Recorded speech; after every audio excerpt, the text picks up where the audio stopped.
लोग, welcome to next upwards commerce, जहां पे हम देश का भविष्य बनाते हैं। So I hope you all are doing very great. तो आज हम मोस्ट इंपॉर्टेंट क्वेश्चन सीरीज में शुरू करने वाले हैं हमारे चैप्टर प्लानिंग एंड ऑर्गेनाइजिंग, यानी बिजनेस स्टडीज क्लास 12th में ये चैप्टर आपके 4th एंड 5th नंबर पे आते हैं और टोटल इन दोनों चैप्टर से 14 नंबर का पूछा जाएगा। तो अगर आपको अपने 14 नंबर सिक्योर करने हैं, ठीक है, तो इस वीडियो को एंड तक जरूर देखना। चलिए जी, तो बिना किसी देर के हम शुरू करते हैं हमारे chapter 4 and chapter 5, that is planning and organising. इधर 1-2 लिखा हुआ है, लेकिन आपकी बिजनेस स्टडीज की बुक में, ठीक है, जो बिजनेस स्टडीज की जो आपकी सिलेबस है उसमें ये 4th एंड 5th नंबर पे है। ठीक है जी, चलिए तो बढ़ते हैं हम हमारी पहले क्वेश्चन की ओर, जो ये बोल रहा है, और ये जो केस स्टडी टाइप एमसीक्यू है, ठीक है, ये क्या है, ये भी आपका केस स्टडी टाइप का एमसीक्यू है। और जहां तक मैं समझ पा रही हूं, ये क्वेश्चन भी आपका प्लानिंग चैप्टर से ही है, ठीक है, केस स्टडी टाइप वाला ये एमसीक्यू है। ठीक है जी, तो क्वेश्चन शुरू करते हैं, क्वेश्चन अपन पढ़ते हैं। सो क्वेश्चन क्या दिया गया है? क्वेश्चन में बोला गया है कि planners are supposed to be highly intellectual as they have to analyze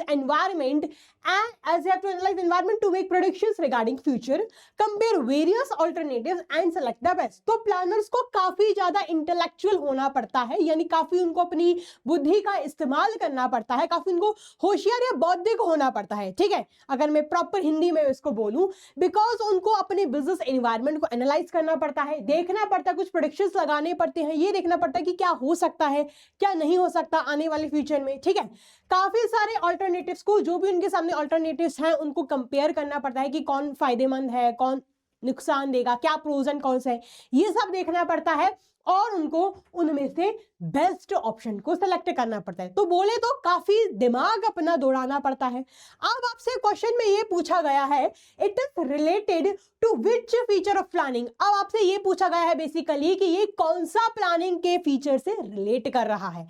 ठीक है जी, ऑप्शंस क्या दिए गए हैं?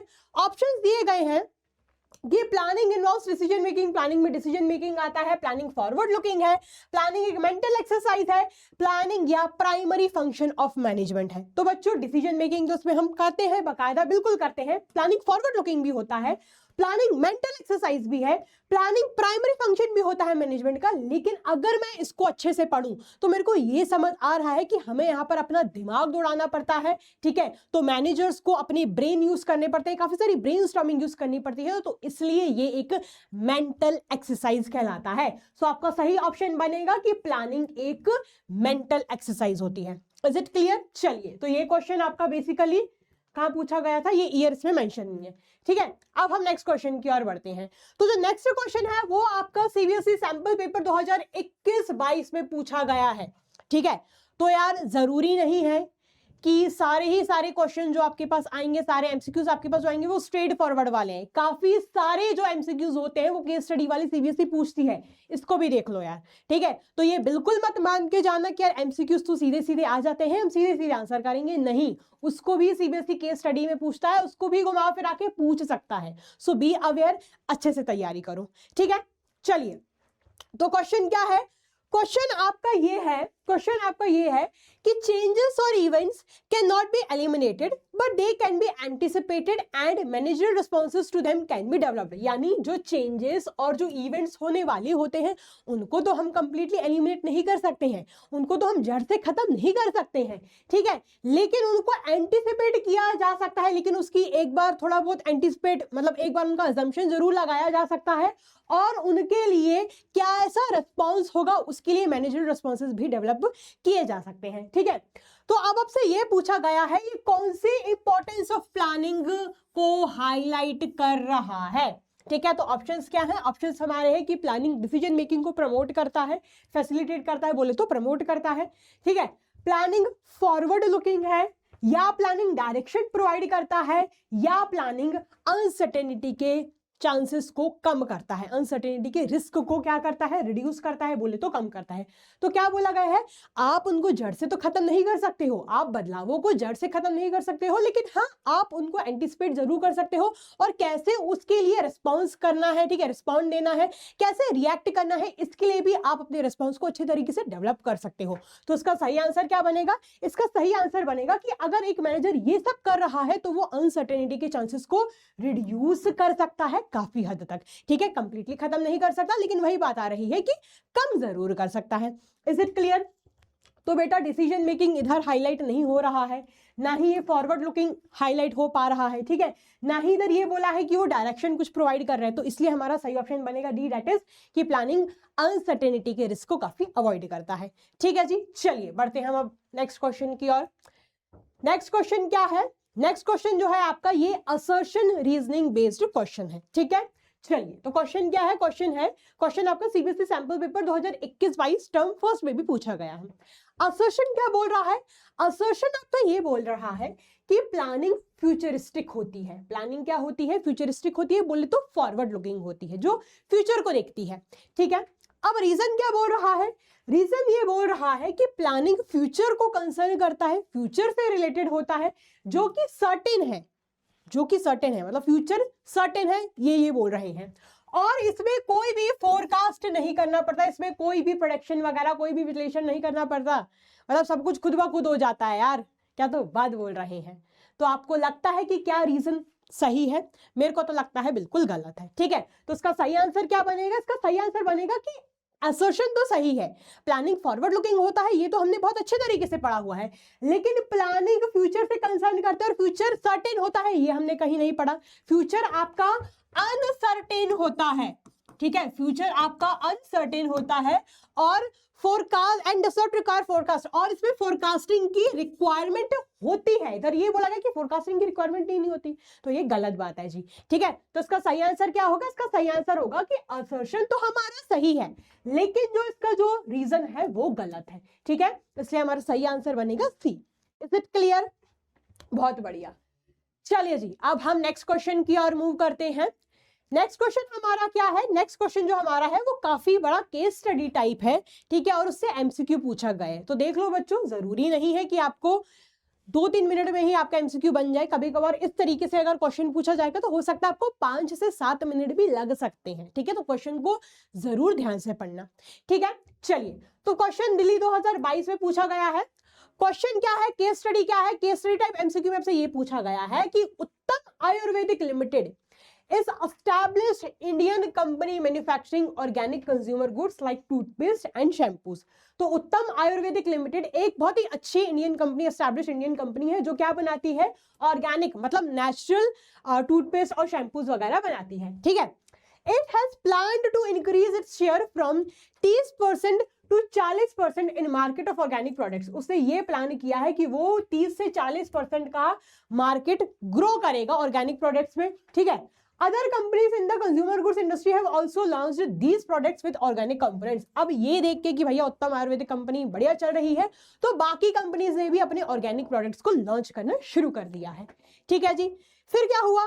फिर the competition in the market has increased and it was found that the sales of Uttam Ayurvedic Limited come down and its market share was reduced to 23%। अब क्योंकि market में कंपटीशन बढ़ गया तो उसकी वजह से उत्तम आयुर्वेदिक लिमिटेड को काफी गहरा असर हुआ। उसकी वजह से उत्तम आयुर्वेदिक लिमिटेड का जो मार्केट शेयर था वो 23% तक गिर के आ गया, जबकि उन्होंने ये सोचा था कि हम उसको 40% तक लेके जाएंगे, लेकिन वो गिर के 23% तक आ गया। अब आपसे ये बोला गया है कि कौन से आंसर इसका, कौन सा ऑप्शन इसका सही बन सकता है।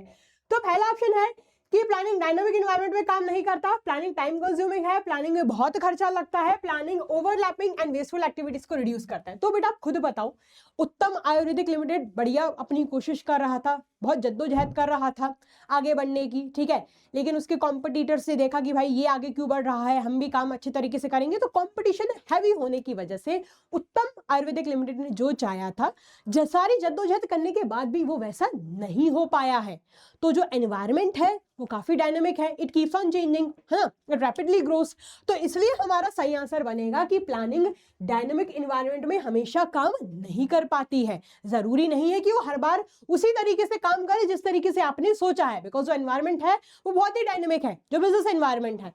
Is it clear? तो इसलिए हमारा सही आंसर ए बन रहा है। नहीं टाइम कंज्यूमिंग की बात की जा रही है यहाँ पर, नहीं ये बोल रहा है कि भैया बहुत पैसा लगा है, नहीं ये बात की जा रही है कि ओवरलैपिंग या एक्टिविटीज ओवरलैप हो रही है, ठीक है। इसलिए हमारा सही आंसर बनेगा ए, दैट इज कि प्लानिंग डायनामिक एनवायरनमेंट में काम नहीं कर पाती हमेशा, ठीक है। चलिए जी आप नेक्स्ट क्वेश्चन की ओर बढ़ते हैं। अब नेक्स्ट क्वेश्चन जो है आपका वो सीबीएसई एग्जामिनेशन पेपर 2021-22 में भी पूछा गया है, ठीक है। चलिए, ये जो क्वेश्चन है ये भी आपका काफी बड़ा केस स्टडी है और इससे भी एमसीक्यूज बन के आए हैं, सोचो यार, है ना। तो इतना बड़ा केस स्टडी और उससे एमसीक्यू बन के आया है, मतलब वो 1 नंबर का है। तो सोचो यार सीबीएसई वाले कितने शार्प हो गए हैं। अब वो जमाना जा चुका है बेटा कि सीधे सीधे क्वेश्चंस आपसे पूछे जाएंगे और आपका पेपर मस्त 3 घंटे में हो जाएगा। आपका पेपर हो सकता है 3 घंटे में, लेकिन उसके लिए आपको प्रैक्टिस करनी पड़ेगी, उसके लिए आपको क्वेश्चंस देखने पड़ेंगे, क्वेश्चंस ट्राई करने पड़ेंगे। और तो और बच्चों, जितने भी क्वेश्चंस मैं करवा रही हूं मैं पहले रीड करती हूँ, एक्सप्लेन करती हूँ। तो जब मैं एक्सप्लेन करके छोड़ देती हूँ ना, जब मैं एक्सप्लेन करती हूँ ना, उसके बाद जब आंसर अपन सॉल्व करते हैं तो उसके बीच आप वीडियो को पॉज किया करो, ठीक है।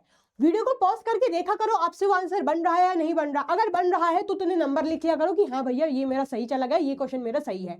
और लास्ट में जब पूरी वीडियो खत्म हो जाती है तो आप कैलकुलेट किया करो कि मेरे कितने आंसर सही गए हैं और आपके जितने भी नंबर बने हैं। अगर मान चलो 25 क्वेश्चन है या 20 क्वेश्चन है, अगर मान चलो 20 क्वेश्चन है, तो 20 क्वेश्चन में से अगर आपके 18 क्वेश्चन सही गए हैं तो मेरे को कमेंट बॉक्स में लिख के बताओ कि 18 आउट ऑफ 20, ठीक है। ऐसे करके मेरे को आंसर्स कमेंट बॉक्स में जरूर बताना, ताकि आपको अपनी प्रैक्टिस का भी पता चले, ठीक है। और तो और आपका और आपकी प्रैक्टिस कहां तक पहुंची है इसके बारे में मुझे भी पता चले, ठीक है। तो कमेंट बॉक्स में जरूर बताएं कि आप कितने नंबर लेके आप आ रहे हैं। Is it clear guys? चलिए जी, बहुत बढ़िया। अगर आप ऐसे करोगे तो आपको ही फायदा होगा, ठीक है।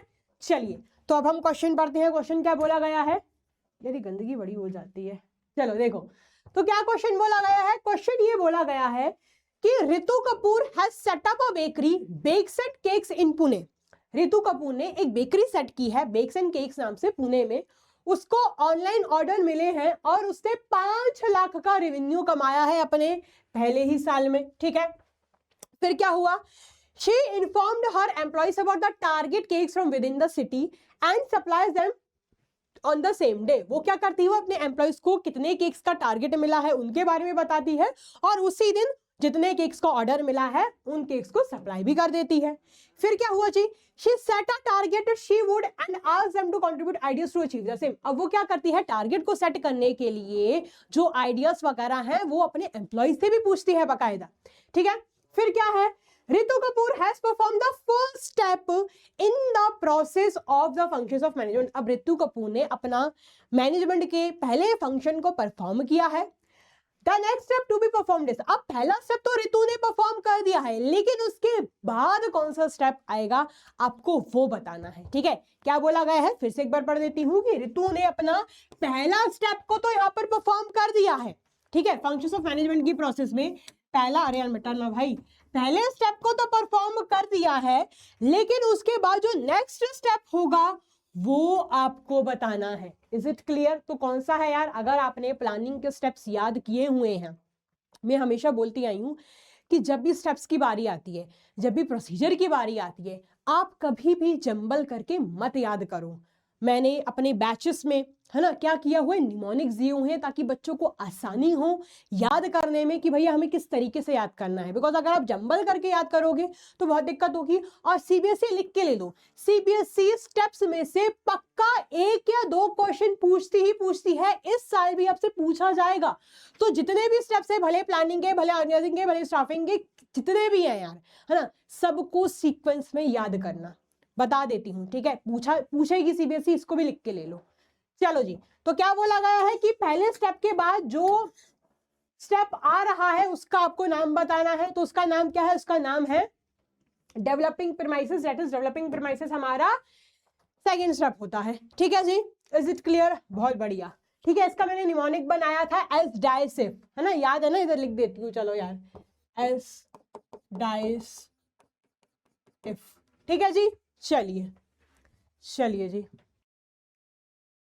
हाँ जी बच्चों, तो आई होप आपने इधर तक नोट डाउन कर लिया होगा। अब हम बढ़ेंगे हमारी नेक्स्ट क्वेश्चन की ओर, जो कि completely case study type question है और ये सीबीएसई 2023 में पूछा गया है, ठीक है। तो ये completely case study type question है और ये क्वेश्चन कंप्लीटली सीबीएसई 2023 में भी पूछा गया है, ठीक है। कंप्लीटली केस स्टडी टाइप को क्वेश्चन है। चलिए, अब क्वेश्चन क्या है? क्वेश्चन पढ़ते हैं। So the government of India in its budget for the financial year 2021-22 reiterated its support for the electric vehicle sector, ठीक है। तो भारत सरकार ने अपने बजट में 21-22 के बजट में इलेक्ट्रिक व्हीकल सेक्टर को और सपोर्ट करना चाहिए, ठीक है, इसके लिए फिर से उस पर पुश किया, ठीक है, और फोकस किया। The government launch several schemes and incentives to boost their concern about the environmental impact of gas and diesel part engines, ठीक है। तो क्या हुआ, तो सरकार थी उसे काफी सारी स्कीम्स वगैरह भी लॉन्च की, काफी सारे इंसेंटिव्स वगैरह भी लॉन्च किए, जिससे जिससे एनवायरमेंटल इंपैक्ट क्या पड़ता है उसके ऊपर और फोकस मिले, ठीक है, उसको और बूस्ट मिले। तो नितिन गडकरी बोलने वाली थी, सॉरी क्या नाम है, Nitin Kothari has set demand as well as to motivate manufacturers to invest in the same। तो नितिन कोठारी ने क्या किया है, डिमांड भी सेट की है, प्लस उसने मोटिवेट किया है कंपनीज को, मैन्युफैक्चरर्स को, कि उसमें कि वो ईवी सेक्टर में और इन्वेस्ट करें, ठीक है। फिर क्या हुआ, inspired by these incentives and 10% in the first year itself and forecasted that the demand for electric cars will increase by 20 million up an electrical manufacturing unit at Bhilwara, he set a target of earning return on investment in the next few years। तो अब देखा कि यार अब EV sector तो काफी grow हो रहा है, तो उससे बिजनेस एनवायरनमेंट को स्कैन किया और उसकी डिमांड को फोरकास्ट किया और उसे ये सोचा कि अब उसको काफी इन्वेस्टमेंट का जो उसने इन्वेस्टमेंट किया उस पर उसको अच्छा खासा क्या करना है, अच्छा खासा उसको रिटर्न कमाना है आने वाले सालों में, और उसने 20 मिलियन तक भी उसको इंक्रीज करनी है अपनी प्रोडक्ट्स की डिमांड, ठीक है। तो ये जो केस है ये कौन से फर्स्ट 2 स्टेप को हाईलाइट करता है और कौन से इंपॉर्टेंट फंक्शन ऑफ मैनेजमेंट को हाईलाइट करता है, ठीक है। क्वेश्चन ध्यान से पढ़ना, इधर बच्चे क्वेश्चन ध्यान से नहीं पढ़ते ऐसे केस स्टडीज में। क्या बोला गया है कि जो ऊपर वाला केस है, the above case highlight the first 2 step, ये जो ऊपर वाला केस है ये फर्स्ट 2 स्टेप्स को हाईलाइट करता है और उस मैनेजमेंट को और उस फंक्शन ऑफ मैनेजमेंट को हाईलाइट करता है जो यहाँ पर जिसकी बात की जा रही है। अब कौन सा फंक्शन ऑफ मैनेजमेंट और किसके फर्स्ट 2 स्टेप वो आप समझ पा रहे हो आई गेस, ठीक है। फिर क्या बोला गया है, identify the function of management discuss above. अब कौन सा फंक्शन है आपको पहले ये बताना है, कौन सा फंक्शन ऑफ मैनेजमेंट है पहले आपको ये बताना है, फिर आपको ये बताना है उसके बाद कौन से स्टेप्स करने पड़ेंगे उस प्रोसेस को खत्म करने के लिए, आपको वो भी बताने हैं, ठीक है। Is it clear, is it clear. तो कौन सा फंक्शन है भैया पता ही है कि बहुत अच्छे से कि भाई प्लानिंग है। अब कौन से स्टेप परफॉर्म करने हैं, ठीक है। तो कौन सा है कि भैया identifying alternative courses of action. अब उससे क्या किया, देखो एस डाइस इफ, ये निमोनिक मैंने आपको बना के दिया था, ठीक है। तो उसने ऑब्जेक्टिव तो सेट कर लिया, प्रीमाइसेस भी डेवलप कर लिए, है ना। उससे क्या किया, प्रीमाइसेस भी डेवलप कर लिए, मतलब उससे ये भी देख लिया कि उसको आने वाले समय में क्या क्या हो सकता है, उससे फोरकास्टिंग भी कर ली, ऑब्जेक्टिव भी उससे सेट कर लिया, एजम्पशंस वगैरह भी लगा लिया, फोरकास्टिंग वगैरह भी कर ली। अब इतना काम तो उससे कर लिया, अब उससे आगे के कौन से स्टेप्स नहीं किए, उसने identifying alternative courses of action नहीं किया, उससे इवैल्यूएटिंग नहीं किया, उससे सेलेक्टिंग एन अल्टरनेटिव नहीं किया, उससे इंप्लीमेंट नहीं किया और उससे फॉलो अप नहीं किया। तो जो बाकी स्टेप्स हमारे बचते हैं वो ये वाले स्टेप्स बचते हैं। थोड़ी गूदागादी आपको ज्यादा लग रही होगी, लेकिन जो मेरे बैच वाले बच्चे हैं या जिन भी बच्चों को ये निमोनिक पता है एस डाइस इफ वाला, अगर आप उस तरीके से करते हो तो आपको बहुत अच्छे तरीके से समझ आ जाएगा कि अब ये वाले स्टेप्स बचे हुए हैं। बिकॉज उससे क्या किया है, उस बंदे ने क्या किया है, उस बंदे ने ऑब्जेक्टिव भी सेट कर दिया है, ठीक है, प्रीमाइसेस वगैरह भी डेवलप कर दिए हैं। तो उसने क्या किया है, उससे पहले 2 स्टेप परफॉर्म कर दिए हैं, उसके बाद के जितने भी स्टेप्स बचते हैं वो आपको इधर ऐसे लिखने पड़ेंगे, ठीक है बच्चों। Is it clear. आपको लग रहा होगा कि यार ये वाला तो बहुत ईजी है, ए वाला क्वेश्चन तो उसको बहुत ईजी है लेकिन बी वाला समझ नहीं आ रहा। तो बच्चों इसके लिए आपको पूरा क्वेश्चन अच्छे से पढ़ना पड़ेगा कि उससे कहां तक काम किया है। आपने देखा कि उसे फोरकास्टिंग कर ली, फ्यूचर के रिगार्डिंग कुछ अजम्पशंस बना लिए, तो उसे प्रीमाइसेस को डेवलप कर लिया। अब इसके बाद के जितने भी स्टेप्स हैं ना आपको वो लिखने हैं, ठीक है। तो क्वेश्चन को जरूर ध्यान से पढ़ना, अगर एक बार में समझ नहीं आया तो दोबारा से पढ़ लेना, लेकिन आपको उसका आंसर जरूर मिल जाएगा, ठीक है। Is it clear. चलिए जी, थोड़ी गुदागादी ज्यादा हो गई है, इसको अच्छे से लिख देती हूँ, एस डाइस इफ, ठीक है। तो उसने ऑब्जेक्टिव भी सेट कर लिया और प्रीमाइसेस भी डेवलप कर लिया। अब बाकी के ये बचे थे, ठीक है, ये रिमेनिंग थे, ये लेफ्ट थे, ठीक है। Is it clear. बहुत बढ़िया। अब हम आगे बढ़ते हैं। अब नेक्स्ट क्वेश्चन जो है आपका, ये भी सीबीएसई सैंपल पेपर 2019 में आपसे पूछा गया था, ठीक है। तो क्वेश्चन क्या है, क्वेश्चन आपका केस स्टडी वाला क्वेश्चन ही है। क्वेश्चन ये है कि Rahul decided to set a desert cooler manufacturing business. Rahul ने डिसाइड किया कि वो एक डेजर्ट कूलर मैन्युफैक्चरिंग का बिजनेस सेटअप करेगा। ठीक है, फिर he sets a target of earning 20% profit on sales in the first year। उससे टारगेट सेट किया कि उसको पहले ही साल में 20% का प्रॉफिट कमाना है उसकी सेल्स पे। ठीक है, उसने ये किया। फिर क्या हुआ जी, he was very much concerned about the future prospects of the business which were uncertain। अब फ्यूचर में क्या होगा क्या नहीं होगा इसके लिए बहुत चिंतित था, बिकॉज जो एनवायरमेंट है वो काफी अनसर्टेन है, ये आपको भी पता है, बिकॉज फ्यूचर अनसर्टेन होता है। तो इसके लिए उसने इंफॉर्मेशन को गैदर किया। So for this he gathered information from the potential market and analysed that the demand for wall mounted coolers is increasing day by day. तो इसके लिए उसने इंफॉर्मेशन कलेक्ट की पोटेंशियल मार्केट से, और उससे ये जाना कि वॉल माउंटेड कूलर्स की जो डिमांड है वो दिन ब दिन बढ़ती ही जा रही है। ठीक है, सो he used this information as the base for future planning। तो से इस ही इंफॉर्मेशन को फ्यूचर प्लानिंग के बेस के लिए क्या किया, फ्यूचर प्लानिंग के बेस के लिए सेट किया। ठीक है, फिर क्या हुआ जी, फिर on the basis of the gathered information he called a meeting in the following week to find new methods to achieve the objectives। अब उसने क्या किया, जो इंफॉर्मेशन उसको मिली थी, जो इंफॉर्मेशन उसने कलेक्ट की थी, उसके बेसिस पे उसने अगले हफ्ते एक मीटिंग कॉल की और उससे ये पूछा कि आप बताओ कि इस ऑब्जेक्टिव को सेट करने के अचीव करने के कौन से तरीके हो सकते हैं, कौन से मेथड्स हो सकते हैं, वो आपको बताना है। तो जैसे ही मेरे को जो थोड़ा बहुत इंपॉर्टेंट लग रहा है ना, मैं उसको अंडरलाइन करती जा रही हूँ। ठीक है, अब क्या बोला गया है कि सबसे पहले आपको फंक्शन ऑफ मैनेजमेंट यहाँ पर पता करना है। तो भाई फंक्शन ऑफ मैनेजमेंट कौन सा, प्लानिंग है, ये तो बहुत ही सिंपल सा है, कोई भी बच्चा समझ जाएगा। ठीक है, फिर क्या बोला गया है, enumerate the next 2 steps which have been followed by Rahul that are related to the process of one of the functions of management. तो आपको ये बताना है कि कौन से वो अगले 2 स्टेप हैं जो राहुल को फॉलो करने हैं, जो इस प्रोसेस से ही रिलेटेड है। तो हमने ये पूरी केस स्टडी पढ़ी, टारगेट उसने सेट किया, इंफॉर्मेशन उसने गैदर की। ठीक है, इंफॉर्मेशन उसने गैदर की जो कि फ्यूचर प्लानिंग का बेस सेट करता है। ठीक है, फिर उसने मीटिंग वगैरह बुलाई। तो आपको कुछ समझ आया होगा, है ना। तो क्या उसने कर दिया, प्लानिंग उसने की, उसने ऑब्जेक्टिव सेट कर दिया, उसने प्रेमाइसेस को डेवलप कर दिया, है ना। ये देखा, प्रेमाइसेस को डेवलप किया ना बेटा, उसने इंफॉर्मेशन गैदर की जो कि फ्यूचर प्लानिंग का एक बेस सेट करती है। तो उससे ये सारा काम कर दिया। अब इसके अगले 2 स्टेप्स आपसे पूछे गए थे, है ना। तो देखो यार, हमने ये पढ़ा था एल्स डाइस इफ। तो इसने इधर क्या किया, उसने इधर ऑब्जेक्टिव भी सेट कर दिया, प्रेमाइसेस भी डेवलप कर दिया। अब अगले 2 स्टेप्स आपसे पूछे गए, तो अगले 2 स्टेप है, पहला है identifying alternative courses of action और दूसरा ई है इवैल्यूएटिंग अल्टरनेटिव कोर्सेज। आई बात समझ। तो बहुत ही प्यारा सा क्वेश्चन है।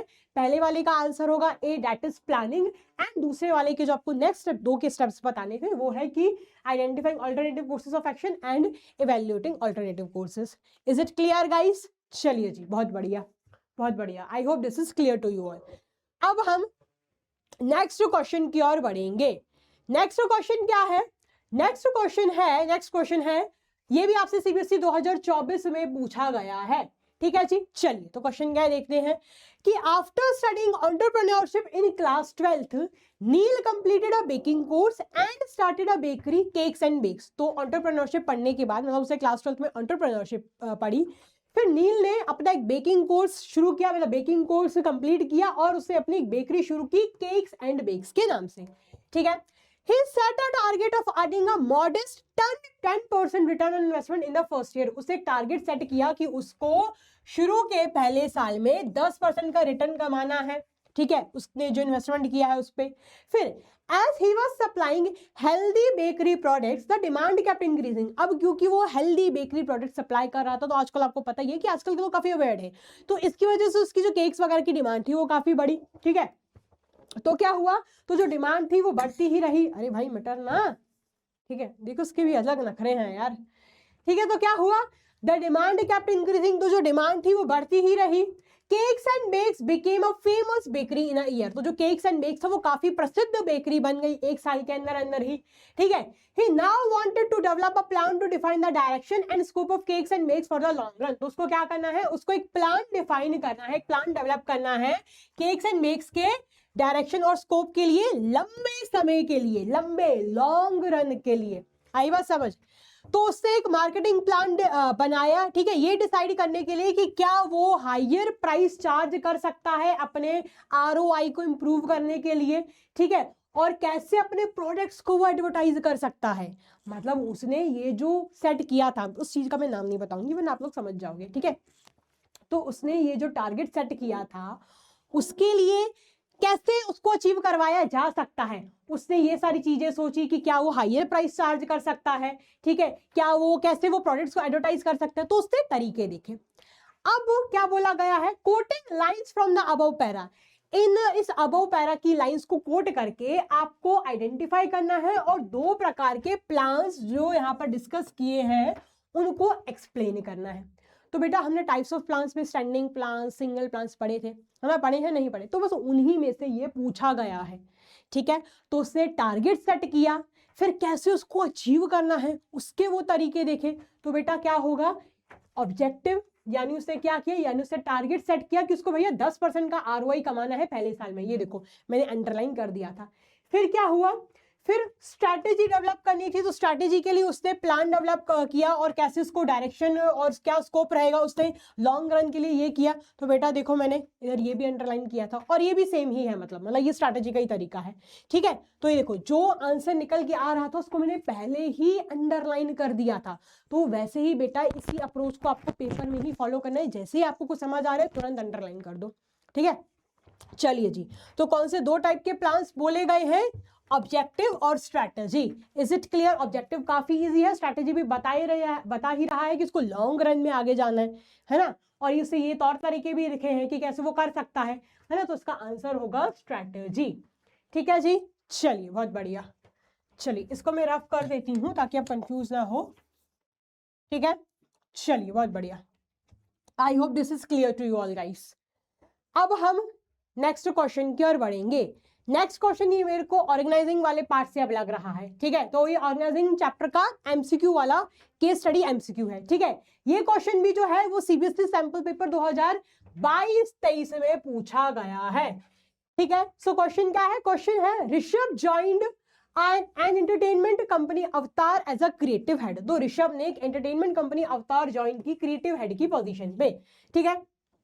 As a manager looking after the creative unit of the company, अब क्योंकि वो मैनेजर है जो कि कंपनी की क्रिएटिव यूनिट को देखता है, बिकॉज वो क्रिएटिव हेड की पोजीशन पे हायर हुआ है, तो उसका एक फंक्शन है कि उसको ऑर्गेनाइजिंग परफॉर्म करना है, उसको ऑर्गेनाइजिंग का एक फंक्शन तो परफॉर्म करना है। अब कौन सा which step of the process will need to perform after identifying and dividing the work that done in accordance with previously determined plans. तो क्या बोला गया है, काफी लास्ट लाइन तक आते आते हमें सब कुछ क्लियर ही हो गया, मामला सारा सेट है, ठीक है। लास्ट क्वेश्चन तक, लास्ट लाइन तक आते आते तो क्या बोला गया है कि कौन सा जो स्टेप है, जो फंक्शन वो परफॉर्म कर रहा है ऑर्गेनाइजिंग का, उसको कौन सा स्टेप परफॉर्म करना है, किसके बाद, identifying and dividing the work के बाद, है। जब उससे काम आइडेंटिफाई कर लिया, काम को डिवाइड कर लिया, उसके बाद उसको कौन सा स्टेप परफॉर्म करना है। तो वेरी सिंपल, ये भी सीक्वेंस वाला ही क्वेश्चन है बेटा, ये भी सीक्वेंस वाला ही क्वेश्चन है। तो हमेशा सीक्वेंस को जो प्रोसेस है उसको सीक्वेंस में ही याद करें, जम्बल्ड फॉर्म में याद ना करें। तो identification and division of work के बाद क्या आता था डिपार्टमेंटलाइजेशन, इसलिए हमारा सही आंसर बनेगा बी, दैट इज डिपार्टमेंटलाइजेशन, ठीक है जी। चलिए फटाफट इधर तक नोट डाउन कर लीजिए। हाँ जी बच्चों, तो आई होप आपने इधर तक नोट डाउन कर लिया होगा। अब हम बढ़ेंगे हमारे नेक्स्ट क्वेश्चन की ओर, जो कि स्टडी टाइप एमसीक्यू ही है। ये क्वेश्चन आपका सीबीएसई 2023 में पूछा गया है, ठीक है। Is it clear? तो क्वेश्चन क्या है, क्वेश्चन आपका ये है कि कॉम्प्रो सॉल्यूशन आईटी सर्विसेज ऑफर करता है क्लाइंट्स को पूरे देश भर में, अक्रॉस द कंट्री, मतलब देश के अलग अलग कोनों में से। ड्यूरिंग कोविड-19 to accommodate changes taking place in the business environment, it suitably modified its organization structure in a way that work from home became the new way, ठीक है, became the new way of working for all employees, bringing cost benefits and it suitably modified its organization structure। देखो तो क्या हुआ, कोविड-19 में जब corona आया तो उससे चेंजेस को अडेप्ट किया, बिकॉज क्या हुआ, उस time work from office possible नहीं था, तो उस कंपनी ने वर्क फ्रॉम होम को भी एक नया ही पॉलिसी बना दिया ताकि सारे एम्प्लॉयज को फायदा हो, वो अच्छे से काम कर पाए अपने घर में ही रह के, ठीक है। फिर क्या हुआ, from home COVID-19 to accommodate changes taking place in the business environment, flexibility in the organization, the point of importance of organizing discussed above is. अब इस केस में कौन सा ऑर्गेनाइजिंग का पॉइंट, इंपॉर्टेंस का पॉइंट यहाँ पर हाईलाइट हो रहा है। क्या हुआ, COVID-19 आया तो लोगों के लिए मुश्किल हो गया कि ऑफिस जाके काम करे, तो कंपनी ने ये कर दिया, ये पॉलिसी लगा दी कि ठीक है यार, आप अपने घर में ही रह के बस अपने घर वालों के साथ टाइम स्पेंड करो और उधर से ही अपना काम करके दे दो। तो उस कंपनी ने, उस कॉम्प्रो सॉल्यूशन कंपनी ने क्या किया यार, चेंजेस को, जो बदलाव हुए उस चेंजेस को मीट किया, उन चेंजेस में ढले, अडेप्ट किया। तो काफी सारे ऑप्शंस दिए गए हैं, लेकिन हमें साफ समझ आ रहा है कि इसका एक ही ऑप्शन हो सकता है। ठीक है, तो क्या है कि बेनिफिट्स ऑफ स्पेशलाइजेशन, स्पेशलाइजेशन के बेनिफिट्स नहीं, ये भी नहीं होगा। अडेप्टेशन टू चेंज, हाँ यार ये हो सकता यही होगा यार। पर्सनल का डेवलपमेंट भी यहाँ पर नहीं हो रहा, वर्किंग रिलेशनशिप में भी क्लैरिटी की बात नहीं की जा रही, इसलिए हमारा सही आंसर होगा D, that is adaptation to change. काफी सिंपल सा, काफी प्यारा सा क्वेश्चन था। ठीक है, अब हम आगे बढ़ते हैं। अब नेक्स्ट क्वेश्चन क्या है, अब नेक्स्ट क्वेश्चन है द मैनेजर, यार आंसर दिख गया था यार, नहीं दिखेगा, कोई बात नहीं, थोड़ा सा ही दिखा है, थोड़ा सा, चलो कोई नहीं। देखो तो क्या क्वेश्चन है the manager of Meso Status Industries is overburdened with routine work and is unable to concentrate on core issues of the company. तो स्टेटस इंडस्ट्रीज कंपनी है, वो उसका जो मैनेजर है वो अपने रूटीन वर्क से काफी बर्डन हो चुका है, काफी ओवरबर्डन हो चुका है, मतलब काफी प्रेशर है उसके ऊपर, और वो अपने मेन इश्यूज पे, बोले तो कोर इश्यूज पे फोकस नहीं कर पा रहा है। ठीक है, तो इस प्रॉब्लम को ओवरकम करने के लिए, to overcome this problem, he entrusted some of his responsibility and authority to his immediate subordinate to share some of his routine work. तो इस प्रॉब्लम को ओवरकम करने के लिए उसने अपनी कुछ जिम्मेदारी, कुछ अथॉरिटी उसने अपने बिल्कुल जो उसका इमीडिएट सबऑर्डिनेट था उसको दे दी, ताकि उसका जो रूटीन काम था वो शेयर हो जाए और अपनी वो मेन इशू पे फोकस कर पाए, मेन वर्क पे वो प्रायोरिटाइज उसको कर पाए। ठीक है, तो कौन सा कॉन्सेप्ट या कौन सा प्रोसेस मैनेजर भाई ने यूज किया है। और सेकंड क्वेश्चन आपसे ये पूछा गया है, क्या मैनेजर लायबल रहेगा अगर सबऑर्डिनेट अपने कामों को खत्म नहीं कर पाया विद इन टाइम, तब क्या मैनेजर उस चीज के लिए लायबल रहेगा या नहीं। सबऑर्डिनेट को काम दे दिया है, लेकिन सबऑर्डिनेट इन केस अगर वो काम नहीं कर पाया, तो क्या उस काम के लिए मैनेजर को भी आप जिम्मेदार ठहरा पाएंगे या नहीं। तो देखते हैं इसका आंसर क्या है। तो हमने बहुत अच्छे तरीके से पढ़ा हुआ है कि जब एक सुपीरियर, जब एक मैनेजर अपने काम से ओवरबर्डन हो जाता है, जाहिर सी बात है कोई भी इंसान के पास इतनी सुपरनैचुरल पावर नहीं होती है कि वो सारा काम खुद ही कर ले, एक ना एक पॉइंट पे आके उसको अपना काम, कुछ अथॉरिटी उसको अपने इमीडिएट सबऑर्डिनेट को देनी ही पड़ती है, ट्रांसफर अथॉरिटी करनी ही पड़ती है। तो ये जो टास्क होता है, ये होता है डेलीगेशन ऑफ अथॉरिटी। क्या होता है, delegation of authority is the right answer. और ये आपसे पूछा गया था दूसरे क्वेश्चन में, क्या मैनेजर की जिम्मेदारी रहेगी अगर सबऑर्डिनेट वो काम नहीं कर पाया। तो बिल्कुल मैनेजर की भी जिम्मेदारी रहेगी अगर सबऑर्डिनेट उतने स्पेसिफाइड टाइम के अंदर अगर वो काम नहीं करके बता पाया उसने। ठीक है, तो क्या बोला गया है, yes manager is liable even after delegation of authority, the process of delegation does not relieve the superior of his accountability. तो जो डेलीगेशन की जो प्रोसेस होती है वो सुपीरियर को उसकी अकाउंटेबिलिटी से बिल्कुल छुट्टी नहीं कर देती है। ठीक है, अगर सबऑर्डिनेट अपनी जिम्मेदारी नहीं कंप्लीट कर पाया, ठीक है, अगर अपना काम नहीं कर पाया, तो सुपीरियर एब्सोल्युटली उस चीज के लिए रिस्पॉन्सिबल होता है और उसकी जिम्मेदारी भी होती है, उसकी जवाबदारी भी होती है जो काम उसने सबऑर्डिनेट को दिया है। ठीक है, इसके लिए मैंने एक मॉनिटर क्लास प्रिंसिपल वाला, क्लास टीचर मॉनिटर प्रिंसिपल वाला एग्जाम्पल समझाया था अपने बैच में। ठीक है, बच्चों को याद होगा। चलो जी, अब नेक्स्ट क्वेश्चन देखते हैं। नेक्स्ट क्वेश्चन क्या है, नेक्स्ट क्वेश्चन जो है ये क्वेश्चन आपका केस स्टडी टाइप क्वेश्चन है। ये क्वेश्चन आपका सीबीएसई दिल्ली 2020 से पूछा गया है। ठीक है, तो क्वेश्चन क्या है, क्वेश्चन है Infomate limited is a growing IT firm with rapidly increasing market share. तो इन्फोमेट लिमिटेड एक ग्रोइंग आईटी फर्म है जो रैपिडली, जिसका मार्केट शेयर बढ़ रहा है।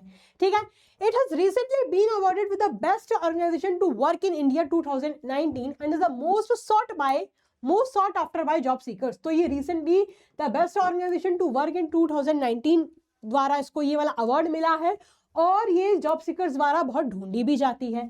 ठीक है, इस कंपनी में जो रूल्स और जो प्रोसीजर्स होते हैं जो एम्प्लॉइज को फॉलो करने पड़ते हैं वो क्लियरली टॉप मैनेजमेंट उनको पहले ही लेट डाउन कर देता है, पहले ही स्पेसिफाई कर देता है। ठीक है, देयर इज नो स्पेसिफिक, क्या है यार ये, हाँ ड्यूरिंग लंच टाइम, तो इनका कोई इस लाइन का पता नहीं क्या है यार, चलो इस लाइन को अपन हाल फिलहाल स्किप करते हैं। ठीक है, फिर क्या है, during lunch time all organisation in the role, नहीं there is no specific role होगा यार, there is no specific role होगा, ठीक है। तो during the lunch time each member has to be in canteen. तो क्या होता है, लंच टाइम में हर एक मेंबर को कैंटीन पे जाके सबके साथ लंच करना पड़ता है, सब खाते पीते भी हैं। तो ये जो टाइम होता है हर एम्प्लॉय द्वारा बहुत इंतजार किया जाता है इस वक्त का, बिकॉज इस वक्त सब इकट्ठे होते हैं, बातचीत करते हैं, ठीक है। इस लाइन को स्किप कर देना यार, ठीक है। चलिए, तो क्या बोला गया है, हाँ, फिर this leads to the success of organization. अब इसकी वजह से ऑर्गेनाइजेशन का सफलता, ये मतलब ये जो चीज है इससे ऑर्गेनाइजेशन आज सफल हो रही है। तो पहले क्या है कि कंपनी ने पहले ही अपनी रोल्स एंड रिस्पॉन्सिबिलिटीज को, रूल्स प्रोसीजर्स को लेट डाउन किया गया है। फिर लोगों को लंच टाइम लंच साथ करने का मौका मिलता है, तो साथ में वो बातचीत वगैरह भी करते हैं, और ये जो वक्त होता है इसका लोग बेसब्री से इंतजार करते हैं। तो आपसे अब ये पूछा गया है कि कौन से प्रकार का ऑर्गेनाइजेशन यहाँ पर डिस्कस किया गया है। भाई मिट जा, क्या दिक्कत है, ठीक है। तो क्या बोला गया है, identify and explain the types of organization being discussed in the above case. तो इस केस स्टडी में कौन से प्रकार के ऑर्गेनाइजेशन को के बारे में डिस्कस किया गया है आपको वो बताना है। फिर इसके आपको दो फायदे भी बताने हैं, ठीक है, दो फायदे भी आपको बताने हैं। चलिए, जो इधर डिस्कस नहीं किए गए हैं आपको वो भी बताना है। तो यहाँ पर बेटा हमें फॉर्मल भी दिख रहा है और इनफॉर्मल ऑर्गेनाइजेशन भी दिख रहा है। फॉर्मल क्यों, बिकॉज पहले से ही चीजों को लेट डाउन किया गया है टॉप मैनेजमेंट द्वारा, तो ये फॉर्मल हो गया। और इनफॉर्मल कैसे, बिकॉज एम्प्लॉयज यहाँ पर इकट्ठा होते हैं, बातचीत वगैरह करते हैं, तो ये इनफॉर्मल ऑर्गेनाइजेशन हो गया। तो क्या बोला गया है, टाइप्स ऑफ ऑर्गेनाइजेशन में क्या आएगा, फॉर्मल ऑर्गेनाइजेशन और दूसरा इनफॉर्मल ऑर्गेनाइजेशन। अब इनके एडवांटेजेस भी बताने हैं, दोनों के तो आप एडवांटेजेस बता सकते हो, जैसे कि रिस्पॉन्सिबिलिटी को फिक्स करना यहाँ पर आसान होता है, बिकॉज म्यूचुअल रिलेशनशिप पहले से ही क्लियरली डिफाइन की जाती है, ठीक है। फिर क्या है, यूनिटी ऑफ कमांड मेंटेन की जाती है। फिर उसकी वजह से जो गोल्स होते हैं वो अकम्प्लिश हो जाते हैं, वो अचीव हो जाते हैं। तो आप ऐसे कोई भी 2-3 एडवांटेजेस वगैरह लिख सकते हो। और इनफॉर्मल ऑर्गेनाइजेशन के क्या एडवांटेजेस है कि प्रिस्क्राइब लाइंस ऑफ कम्युनिकेशन नहीं फॉलो की जाती है, जिसकी वजह से कम्युनिकेशन फास्ट फॉलो हो जाती है। लोगों की जो सोशल नीड्स होती हैं, इमोशनल नीड्स होती हैं, वो भी फुलफिल हो जाती हैं। तो ऐसे करके आप कोई भी फायदे लिख के आ सकते हो, ठीक है, जो भी आपने पढ़े हैं, जो भी आपको याद आ रहे हैं उस वक्त, ठीक है जी। चलिए जी, बहुत बढ़िया। अब हम आगे बढ़ते हैं। अब नेक्स्ट क्या है, अब नेक्स्ट ये जो क्वेश्चन है ये काफी स्ट्रेट टाइप एमसीक्यू है, और ये आपका सीबीएसई सैंपल पेपर 2023-24 में पूछा गया है, ठीक है। क्वेश्चन क्या है, क्वेश्चन है concentration of decision making functions at the apex. Apex बोले तो उसके बिल्कुल उसके टॉप पे, बिल्कुल उसके हार्ट पे, at the apex of management hierarchy is called. जब डिसीजन मेकिंग फंक्शन मैनेजमेंट के एपेक्स के, मतलब मैनेजमेंट के टॉप के हाथों में होती है, तो वो क्या होता है। हमने दो चीजें पढ़ी थी, एक सेंट्रलाइजेशन, एक डिसेंट्रलाइजेशन। सेंट्रलाइजेशन में हमने पढ़ा था कि जब डिसीजन मेकिंग, जब अथॉरिटी कंप्लीटली टॉप मैनेजमेंट के हाथ में होती है तो वो होता है सेंट्रलाइजेशन। और डिसेंट्रलाइजेशन में हमने ये पढ़ा था कि जब अथॉरिटी को उनके लेवल के हिसाब से लोएस्ट लेवल तक स्प्लिट कर दिया जाता है तो वो होता है डिसेंट्रलाइजेशन। तो यहाँ पर क्या हो रहा है, यहाँ पर एपेक्स ऑफ मैनेजमेंट हायरार्की के हाथ में है, तो इसका आंसर होगा, कहाँ है भाई, डी, दैट इज सेंट्रलाइजेशन, ठीक है, D that is centralization. Was it clear, काफी सिंपल सा क्वेश्चन था। चलिए, अब हम नेक्स्ट क्वेश्चन की ओर बढ़ते हैं। नेक्स्ट क्वेश्चन क्या है, नेक्स्ट क्वेश्चन है सीता गीता, वाह क्या नाम है, Sita and Geeta twin sister. Sita और गीता दोनों ही ट्विन सिस्टर हैं, जुड़वा बहनें हैं। After completing a course in journalism, both of them joined a leading newspaper company as sub editor. अब क्या किया उन्होंने, जर्नलिज्म का कोर्स खत्म किया और दोनों ने ही एक न्यूज़पेपर कंपनी ज्वाइन की सब एडिटर की पोजीशन पे, ठीक है। Over the years, due to their hard work, they are promoted to the post of chief editor in different division. अब काफी साल बीते, उनकी मेहनत की वजह से उनको चीफ एडिटर की पोस्ट पे प्रमोशन कर दिया गया अलग अलग डिविजन्स में। However, the way of their functioning is totally different. लेकिन सीता गीता दोनों का काम करने का तरीका बेहद अलग है, ठीक है।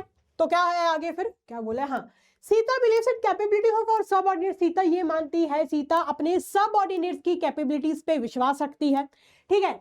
जबकि therefore she follows policy of selective dispersal of authority in all the levels of other division। तो वो क्या मानती है, वो ये बोलती है कि जो अथॉरिटी है वो सारे ही लेवल्स तक हमें बांट देनी चाहिए। सीता इस बात को मानती है।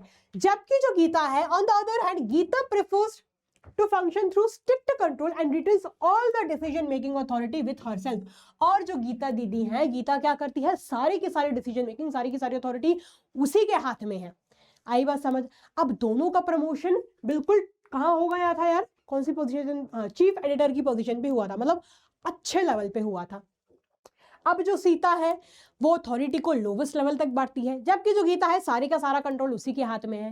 तो आपसे ये पूछा गया है कौन सा कॉन्सेप्ट सीता और गीता द्वारा डिस्कस किया गया है, बताओ। हमने सेंट्रलाइजेशन डिसेंट्रलाइजेशन जैसे अभी मैंने आपको समझाया, तो सीता दीदी क्या करती है, सीता दीदी डिसेंट्रलाइज करती हैं चीजों को, है ना, बिकॉज वो लोवेस्ट लेवल तक उसको स्प्लिट कर रही है, डिस्पर्स कर रही है, जबकि गीता सेंट्रलाइजेशन को फॉलो करती है। Is it clear guys? चलिए, काफी इंपॉर्टेंट टॉपिक है, पूछा जाता है। डिसेंट्रलाइजेशन एंड डेलीगेशन के डिफरेंस बिटवीन भी पूछ लेती है सीबीएसई, ठीक है, तो उसको भी पढ़ लेना। चलिए जी, बहुत बढ़िया। अब हम आगे बढ़ते हैं। अब नेक्स्ट क्वेश्चन क्या है? अब जो नेक्स्ट क्वेश्चन है वो सीबीएसई 2021 टर्म फर्स्ट में पूछा गया है, ठीक है। क्वेश्चन क्या है? क्वेश्चन आपका ये दिख रहा है, केस स्टडी टाइप एमसीक्यू दिख रहा है। क्वेश्चन आपका है कि Vijay was the founder of a leading chain of automobile shops dealing in high end cars. Vijay जो था, विजय एक फाउंडर था, लीडिंग ऑटोमोबाइल कंपनीज के एक लीडिंग चेन का फाउंडर था, जो कि हाई एंड कार्स में विश्वास रखता था, हाई एंड कार्स को बनाने में विश्वास रखता था। He believed in retaining all decision making authority with him. उसका ये मानना था कि सारी की सारी डिसीजन मेकिंग अथॉरिटी उसी के हाथ में होनी चाहिए। He wanted tight control over the entire business. उसको टाइट कंट्रोल चाहिए था पूरे ही बिजनेस में, ठीक है।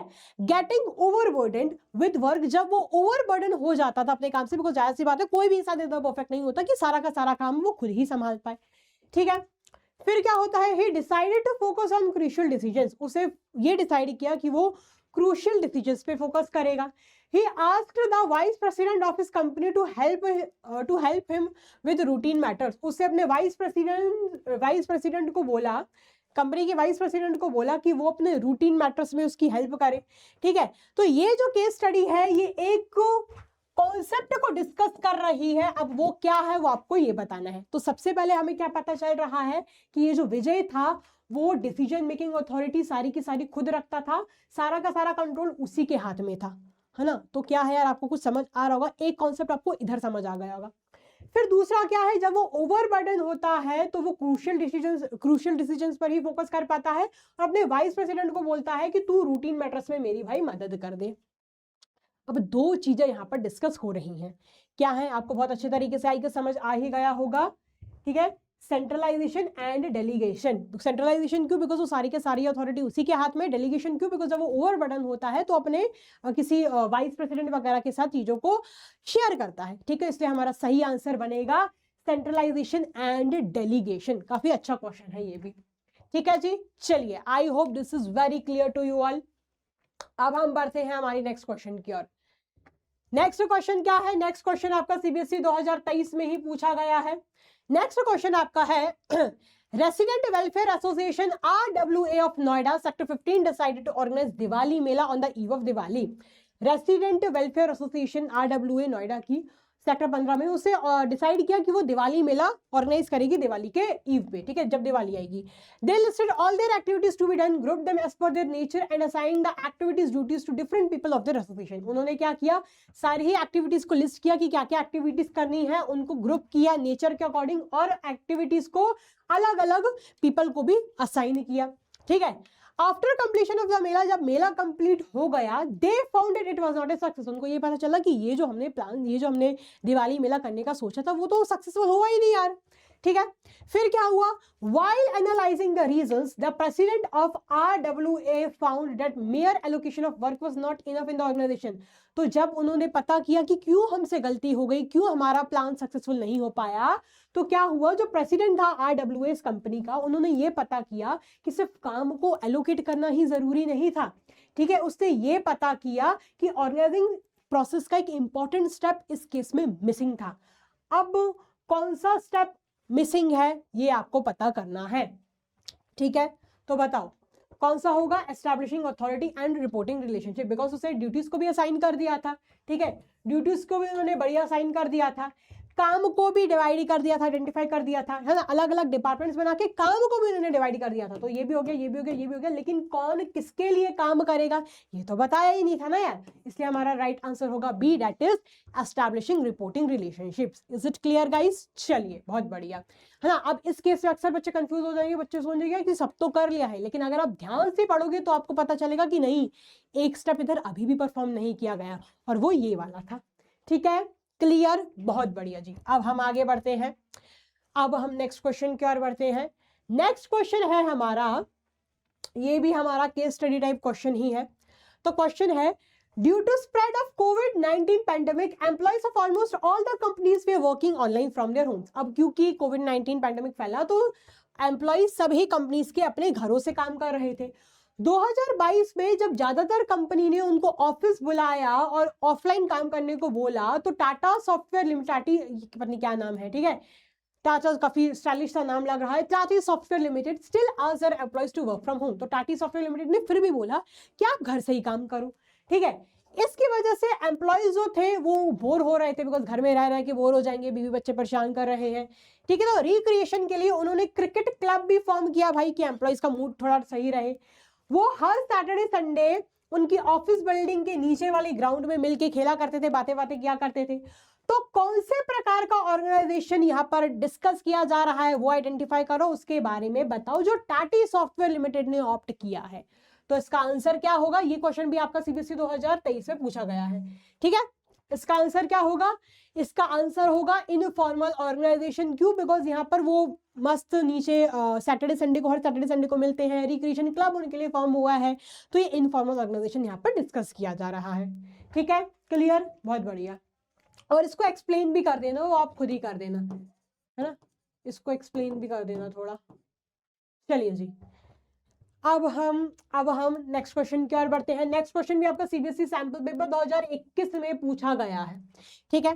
तो क्वेश्चन क्या है, क्वेश्चन है an important difference between S&M limited and most other companies is that instead of operating as one large corporation, it operates as 180 smaller companies, each focused on a specific product and area. देखो, एक important difference क्या है S&M limited और बाकी companies में, कि एक single, एक बड़ी कंपनी परफॉर्म करने के बजाय वो क्या करते हैं, 180 छोटी छोटी कंपनी चलाते हैं। एक बहुत बड़ी कंपनी चलाने के बजाय वो 180 छोटी छोटी कंपनी चलाते हैं, ठीक है, जो कि एक प्रोडक्ट पे, एक स्पेसिफिक प्रोडक्ट पे फोकस करती है, ठीक है। इंप्लाइंग सेलेक्टिव डिस्पोजल ऑफ अथॉरिटी, उसमें सेलेक्टिव डिस्पोजल होता है अथॉरिटी का, डिसीजन मेकर्स को रिकॉग्नाइज करती है, ठीक है।